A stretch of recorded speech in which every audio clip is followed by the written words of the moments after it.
Hi everyone. So welcome back my new blog. और हुआ कुछ ऐसे है कि 2 दिन से मेरे ब्लॉग नहीं आए और उसका रीज़न था कि मेरी तबीयत बहुत ख़राब हो गई थी। और आज मैंने थोड़ी हिम्मत की उठने की। तबीयत में कुछ नहीं था, मेरे को उस दिन ठंड लग रही थी, जिस दिन मैं मूवी देखने गई थी बहुत ऊपर ठंड लग रही थी। और जैसे कि आपको पता है एनसीआर का भी पॉल्यूशन का हाल क्या है और वेदर भी किस लेवल का चेंज हो रहा है, तो उसकी वजह से मैं थोड़ा इफेक्ट हो गई। अफेक्ट हो गई। सो उसकी वजह से मेरे को इश्यूज़ हुए और मैं बेड पे ही चली गई। तो 2 दिन बाद मैंने थोड़ी हिम्मत की, लेकिन मेरी आवाज़ में भी अभी उतना दम नहीं है कि मैं आपसे बहुत ज़्यादा बात कर पाऊँ। बट आज मैं जा रही हूँ अपने सैलून। और सैलून जाने का रीज़न ये है कि मैं हेयर वॉश करने की हिम्मत नहीं थी और मुझे हेड वॉश करना है। और हेड वॉश क्यों करना है, क्या रीज़न है, मैं आपको आगे चल के बताऊंगी। एक्चुअली बता ही देती हूँ, बताना चाहिए, बता दूँ। मैं जा रही हूँ घर और ये बात किसी को नहीं पता, घर पे भी किसी को नहीं पता, सिर्फ आप लोगों को पता है। और घर जाके मुझे मम्मी को करना है सरप्राइज़ कि मैं आई हूँ और मैं थोड़े लॉन्ग टाइम के लिए घर जा रही हूँ। तो चलो, आप लोगों को पता है और आपके साथ ही उनको सरप्राइज़ करेंगे। लेकिन ये ब्लॉग मैं घर जाके ही अपलोड करूँगी, क्योंकि अगर मैंने अभी सब अपलोड कर दिया तो सबको पता चल जाएगा। तो आज चलते हैं सैलून और हेयर वॉश कराते हैं। आ गई हूँ मैं अपने सैलून और चलो हेड वॉश कराती हूँ। मेरी बॉडी में आज उतनी हिम्मत नहीं है और आप देख रहे होंगे सनलाइट हो रखी है, धूप है और मैं वॉर्म पहनी हुई हूँ, मेरी इतनी तबीयत ख़राब है।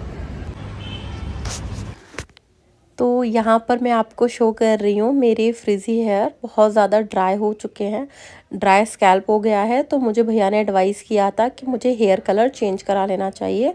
सो मैंने एडवाइस मान ली और मैंने अपना हेयर कलर चेंज करा लिया, क्योंकि उन्होंने मुझे एडवाइस किया था कि कलर चेंज कराने से हेयर में थोड़ा शाइन आ जाएगा, मॉइस्चर आ जाएगा। और ये देखिए मेरे नेल्स, ये मैंने नेल पेंट कराया था, तो मुझे ये कलर बहुत पसंद था। और मेरे हाथ पे हेयर कलर भी लग चुका है ब्लैक। लेकिन देखिए, बताइएगा कैसा लगा। कस्टमर सलून वालों के बालों को ही ठीक करने वाला क्या? और ये मेरा फर्स्ट ट्रायल है, देखते हैं। आप जरा बट ये बताइए कितनी हीट होनी चाहिए इसकी, इस वाले का आइडिया नहीं है, आप बनाते रहना। बस इतनी ठीक है। 230 100 डिग्री 180 230 ये बात मेरे तभी आपको समझ आया, हाथ में ट्रिक नहीं थी, हीट ज्यादा था। 210 ओके, फॉर यू। तो ये इतनी जल्दी हो गया था। हाँ तो हम थोड़ा सा वाले लेते हैं। ओवरटेक करना है उसके लिए वही बड़ी स्पीड चाहिए ना। अब साथ हम में ओवरटेक कर पाओगे। मैंने आप बनाते रहना, बहुत ज्यादा नहीं।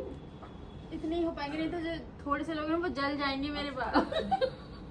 6 बजे ज्यादा तो ना बनने के ममता जी पूरा अच्छा वाला सेक्शन 2 जैसा है। हाँ अच्छे, थोड़ा ही दिया, अच्छा ही दिया है। आने दे तो ज्यादा हीट ना पकड़ लेगा। खैर हुआ, आपने सीख लिया ना। हाँ बस सीख तो तो लिया है।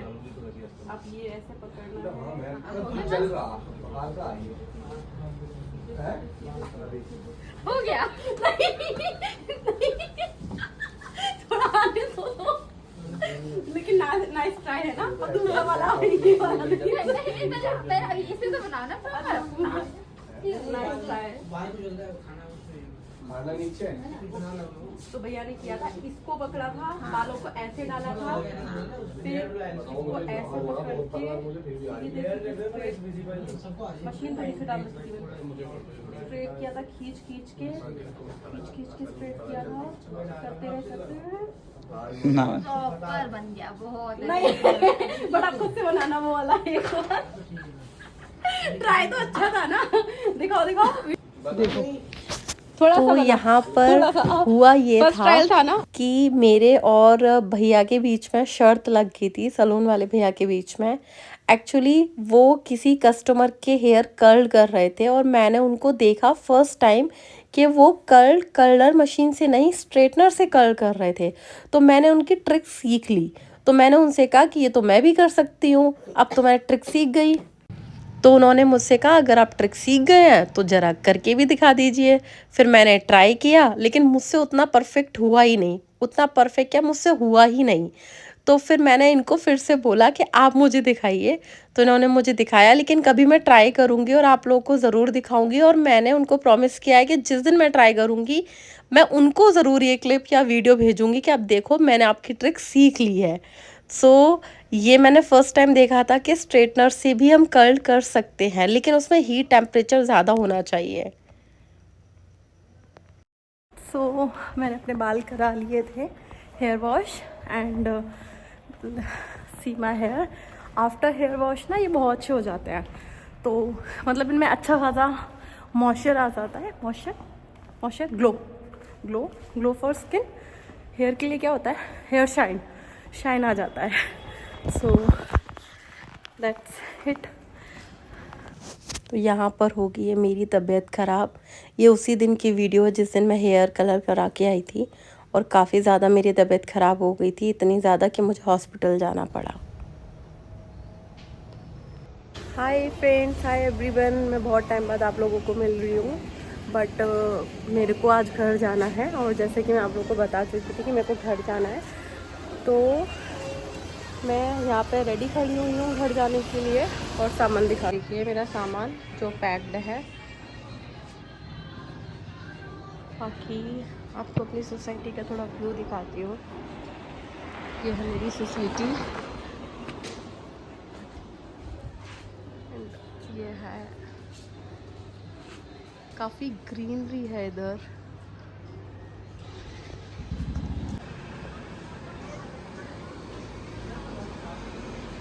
हाय, तो हम निकल चुके हैं, मतलब मैं निकल चुकी हूँ। एंड अभी शायद मुझे 3 घंटे लगेंगे घर पहुँचने में। और मैंने सोचा था मम्मी को ना बताऊँ, लेकिन मुझे मम्मी को बताना पड़ा कि मैं आ रही हूँ। उसका रीज़न ये था कि मेरी तबीयत बहुत ख़राब हो गई थी, तो मैंने सोचा कि मुझे उनको बता देना चाहिए, ज़्यादा बेटर रहेगा। एक सेकेंड, सामान इतना ज़्यादा है कंट्रोल से बाहर, तो इसीलिए हम लोग मैं निकल चुकी हूँ। तो चलिए चलते हैं आगरा।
हम लोग पहुंच गए हैं जेवर टोल पर, रुके हुए हैं थोड़ी बहुत देर के लिए चाय वगैरह पीने के लिए। और आप देख सकते हो ना पिंपल, मैं आपको एक क्लिप पे शायद दिखा भी रही हूँ। पिंपल देखिए कितना बड़ा पिंपल आया है मुझे। एंड लिटरली मतलब ऐसा हो गया था मेरा ना, थोड़ा सा तबीयत क्या बोल रही हूँ यार, उल्टा सीधा कुछ भी बोलती रहती हूँ। पता नहीं क्यों मैं ना आप लोगों से जब भी बात करती हूँ तो मेरा कॉन्फिडेंस थोड़ा लो हो जाता है। I don't know why, but मुझे ऐसा लगता है जैसे मेरे अंदर कॉन्फिडेंस नहीं है आप लोगों से बात करने का। और जब भी सोचती मैं बहुत कुछ हूँ कि मैं आप लोगों से ये भी बात करूंगी वो भी बात करूंगी, लेकिन जब भी कैमरा ऑन होता है, हो सकता है ये मेरा फर्स्ट टाइम है इसीलिए मैं थोड़ा शाय हूँ आप लोगों से बात करने के लिए। बट चलो जो भी है धीरे धीरे हैबिट हो ही जाएगी आप लोगों के साथ बात करने के लिए। तो मैं ये बता रही थी कि मेरी ना तबीयत थोड़ा ऊपर नीचे हो गई है। मैंने अपने ब्लड टेस्ट कराए थे तो मेरी रिपोर्ट्स थोड़ी बहुत ठीक नहीं आई है। तो उसके चलते मेरे को रियलाइज़ हुआ कि मैं अपने ऑफिस जो जाती हूँ उसकी वजह से ना मेरा मतलब बहुत अर्ली मॉर्निंग का शिफ्ट है और मेरा ऑफिस गुड़गांव में है, इसीलिए मुझे अप एंड डाउन करना पड़ता है ग्रेटर नोएडा टू गुड़गांव। तो मेरा 5:30 का ऑफिस होता है, तो मेरे को 2:30 मतलब उठना पड़ता है और 3:30 मुझे घर से मूव करना पड़ता है। तो उसकी वजह से ना मेरे साथ बहुत सारी चीज़ें ऐसी हो गई थी कि मतलब ठीक नहीं थी और मतलब सो नहीं पा रही थी, क्योंकि मेरा 3:30 आफ्टरनून में ऑफिस वहाँ से ऑफ होता था। और क्योंकि मैं गुड़गांव से और ग्रेटर नोएडा आती थी, तो मेरा जो टाइमिंग था मतलब उतना ट्रैफिक, आपको जो लोग दिल्ली एनसीआर रह रहे हैं उनको पता, तो उसकी वजह से मतलब जो लोग रह रहे हैं उन्हें तो पता ही है कि कितना ज़्यादा ट्रैफिक रहता है आने जाने में। तो उसकी वजह से ना मतलब मैं 3:30 वहाँ से निकलती थी तो कभी 8 बज जाते थे, 7:30 8 ऐसे मैं पहुंचती थी, तो मेरे पास सोने का टाइम नहीं बचता था और मैं बहुत कम सो पा रही थी। तो उसकी वजह से मेरा ना बहुत सारी मतलब चीज़ें खराब हो गई, मेरे अंदर कैल्शियम विटामिन सबकी ही मतलब डेफिशिएंसी हो गई। तो मेरे को ऐसा लगा कि इस टाइम पर मुझे सबसे ज़्यादा अपनी हेल्थ पे ध्यान देना चाहिए। देखो लाइफ में ना जॉब बहुत ज़रूरी है करना, और मुझे लगता है कि बिना काम के ना कभी इंसान को बैठना नहीं चाहिए। ये जो आपका एज होता है ना, इस टाइम पर आपको काम करते रहना चाहिए, लेकिन मेरे लिए ना हेल्थ भी बहुत ज़्यादा इम्पोर्टेंट है इस टाइम पर। और मुझे ऐसा लगा कि मेरे लिए अगर मैं अपने आप को केयर करना चाहती हूँ सबसे ज़्यादा, तो मेरे लिए घर से बेस्ट और कोई मक्खी रास्ता नहीं है। तो मुझे ऐसे लगा कि इस टाइम मुझे घर में मम्मी के हाथ के खाने की बहुत ज़रूरत है, तो मुझे घर जाना चाहिए। इसीलिए फिर मैं घर जाने का डिसीज़न लिया और मैं थोड़ा लॉन्ग टाइम के लिए घर जा रही हूँ। और आप ये देखिए, मैं रास्ते में पी रही हूँ चाय। यार मेरे को यहाँ की चाय बहुत पसंद है। ये शिवा ढाबा है जेवर पे, जेवर टोल क्रॉस करते ही जो लोग आते जाते होंगे उन्हें पता होगी, और जो नहीं आ रहे हैं वो एक बार ट्राई कीजिएगा आकर, बहुत मस्त चाय बनाते हैं। और कुल्हड़ की चाय तो मुझे वैसे ही बहुत पसंद है। बाकी घर जाएंगे, हेल्थ पर ध्यान देंगे, बहुत सारी चीज़ें करनी है। घर जाने के बाद तो जितना भी कुछ मैं आप लोगों को ज़रूर दिखाऊंगी। और मैंने आप लोगों से कहा था कि जिम, तो मैंने आपको पता है मैंने उस दिन जिम की फीस दे दी थी, जिम मैंने ज्वाइन कर ली थी, लेकिन फिर मैंने उनको बोल दिया था कि आप प्लीज़ मेरे मेंबरशिप को एक्टिव तो रखिएगा, लेकिन मैं उसको यूज़ करूँगी आफ्टर अ मंथ और 2-3 मंथ्स, जितना भी मैं घर रहती हूँ। जब भी मैं वापस आऊँगी then I will definitely use my membership, क्योंकि उसको वेस्ट तो नहीं जाने दूंगी। सो देखते हैं। मैं अभी थोड़ी देर सो भी गई थी गाड़ी में। अब तो अच्छा, मैं ना अपनी गाड़ी से नहीं आई हूँ, मैं कमर्शियल व्हीकल से आई हूँ, मतलब कैब बुक किया था। उसका रीज़न ये था क्योंकि गाड़ी मेरे को उतने परफेक्टली ड्राइव करना आता नहीं है और मयंक है नहीं, तो मैं ड्राइवर के साथ आती तो गाड़ी मुझे वहीं पर रखनी पड़ती और फिर मेरे को शायद लॉन्ग टाइम के लिए रुकना पड़ेगा। तो मुझे ऐसा लगा कि बहुत बसड़ हो रही थी गाड़ी को ले जाने के लिए। तो मुझे ऐसा लगा कि नहीं यार, थोड़ा सा इजी रखते हैं अपने आप को, कैब से चलते हैं। और मुझे और मम्मी को कहीं जाना होगा तो कैब तो होती है, हम कैब बुक कर सकते हैं कहीं भी आने जाने के लिए। तो इसीलिए फिर मैंने गाड़ी को नहीं लेकर आई, मैं गाड़ी को वहीं पे छोड़ दिया और मैंने कैब बुक किया। मेरे पास सामान भी ज़्यादा था ना, तो मुझे कैब से तो आना ही पड़ता। और इतना मेरे में कॉन्फिडेंस नहीं था कि मैं बाय बस और बाय ट्रेन ट्रैवल कर सकूं। दैट इज़ वाई मैं डिसाइड किया कि नहीं, मुझे आना चाहिए। और मेरा पिंपल कितना प्यारा आया है। कभी कभी पिंपल्स पे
मैं आ चुकी हूँ घर। ये मेरे घर का रास्ता है और मैं पहुँच गई हूँ घर। अब मैंने खाना भी खा लिया और आपसे मिलती हूँ कल नए ब्लॉग के साथ।